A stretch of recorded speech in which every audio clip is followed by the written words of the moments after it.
Progress. We worship it, we chase it. But what if it's quietly destroying the very soul of who we are? Dostoevsky didn't fear the future, he feared the cost of forgetting what makes us human. In a world racing forward, are we leaving behind the only things that truly matter? Progress without purpose is hollow.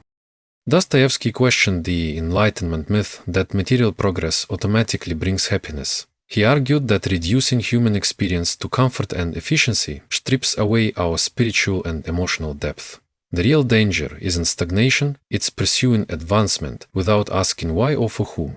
True progress must honor the soul's longings as much as the mind's ambition. In a world obsessed with constant innovation, faster technology, and endless upgrades, we often forget to ask a fundamental question: what are we progressing toward?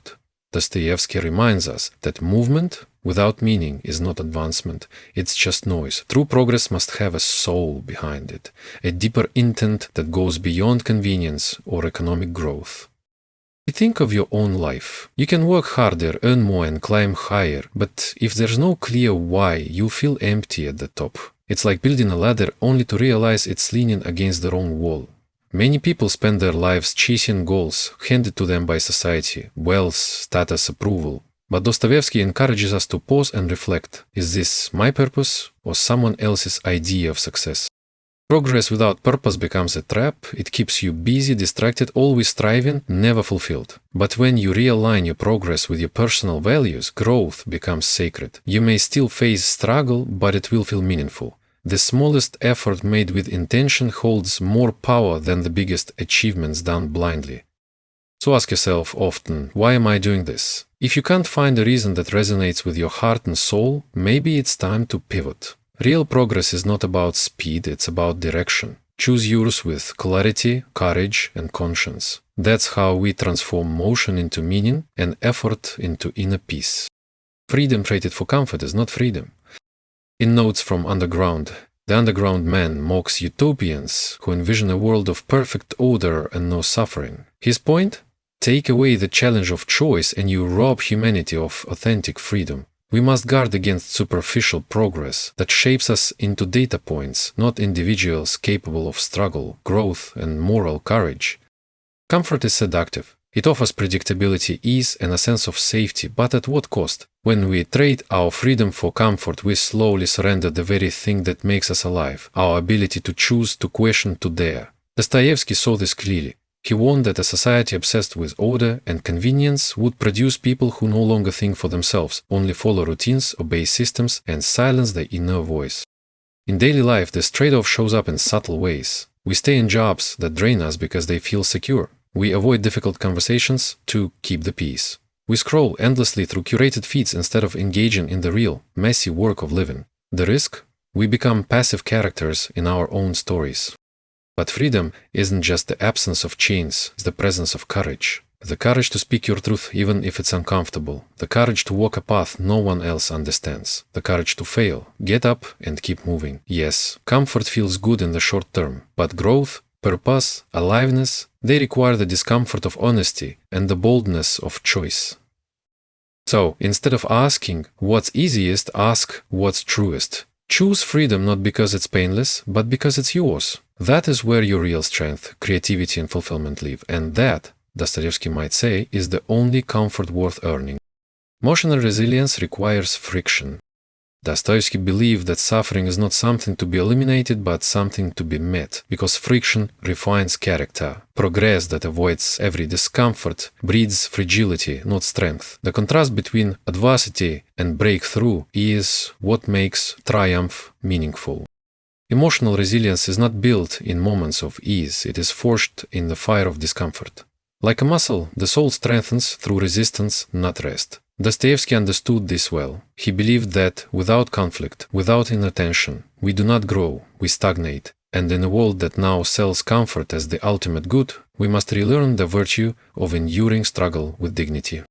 When someone misunderstands you, when failure knocks you down, when life takes a sharp turn, these are not signs that you're broken. They're invitations to rise. Friction teaches you what smooth roads never could, who you are beneath the surface. It peels away illusions, reveals hidden courage, and reminds you that your worth is not defined by perfect circumstances, but by your response to imperfect ones. Every time you sit with discomfort without running from it, you build endurance. Every time you feel the ache of loneliness or the sting of rejection and still choose to love, to try, to move, you strengthen your spirit. This is emotional resilience, not the absence of pain, but the ability to face it with open eyes and an open heart. So don't resent the friction, use it, let it refine you, let it deepen your empathy, sharpen your purpose, and ignite your will. Because in the end, it's not ease that prepares you for life, it's the challenge that asks you to become more than you were. The illusion of rational control. He critiqued utopian thinkers like Chernyshevsky, who believed society could be perfected solely through reason. True wisdom lies in admitting we cannot engineer every outcome. Control is a fantasy. Growth comes when we pair ambition with humility, learning to adapt rather than dominate. We often convince ourselves that if we just plan well enough, work hard enough, think far enough ahead, we can control everything, but life doesn't play by those rules. Illness, loss, betrayal, failure, they arrive uninvited, unmoved by logic or preparation. Dostoevsky saw this flaw in the modern faith in reason. He warned us, the belief that we can perfectly organize life through intellect is a dangerous illusion, one that disconnects us from what makes life meaningful, our humanity. In daily life, this illusion shows up when we cling too tightly to expectations, when a plan goes wrong and we spiral, not because of the outcome, but because we thought we had control. The truth is, we don't always get to choose what happens, but we do get to choose how we meet it. That's where real power lies. Surrender doesn't mean giving up, it means letting go of the illusion that life must go a certain way in order for us to be okay. It means trusting yourself to adapt, to respond with grace, even when life feels chaotic. It means understanding that emotions are not irrational, they're guides, that vulnerability isn't weakness, it's courage.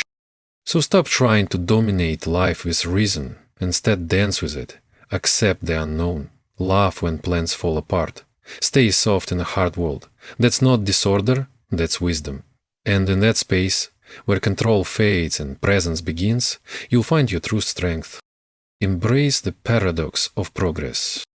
Dostoevsky's characters often find redemption not by rejecting modernity, but by rebalancing it. They reclaim meaning by reconnecting with love, faith, creativity, and moral depth. Real progress isn't linear. It's a spiral that circles back to purpose, human connection, and inner alignment.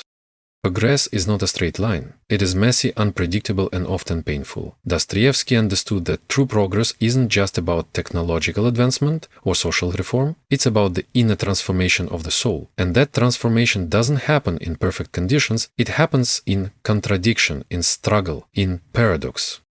In life, we're taught to chase success, certainty, clarity. But real growth comes when things don't make sense. When we move forward and feel like we're going backward. When our victories feel hollow and our failures teach us more than any win ever could. That's the paradox. Sometimes you rise by falling, and sometimes the breaking of your heart is the very thing that opens it.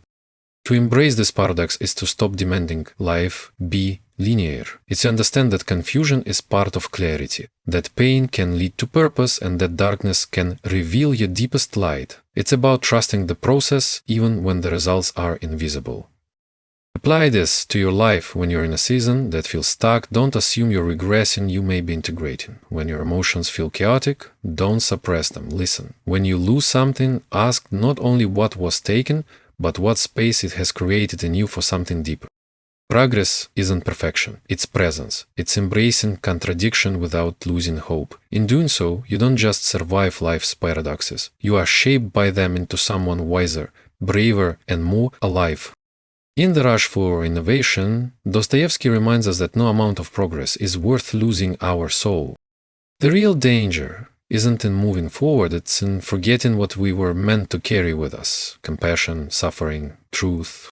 So, to answer our question, are we leaving behind what truly matters? Dostoevsky's answer is yes, unless we choose otherwise. I want to hear from you. What do you think we've lost in the name of progress? Drop your thoughts in the comments. Your voice adds depth to this conversation. And if this video stirred something in you, the next one explores a deeper question: what happens when being good becomes dangerous? Tap the video on your screen. The journey continues there.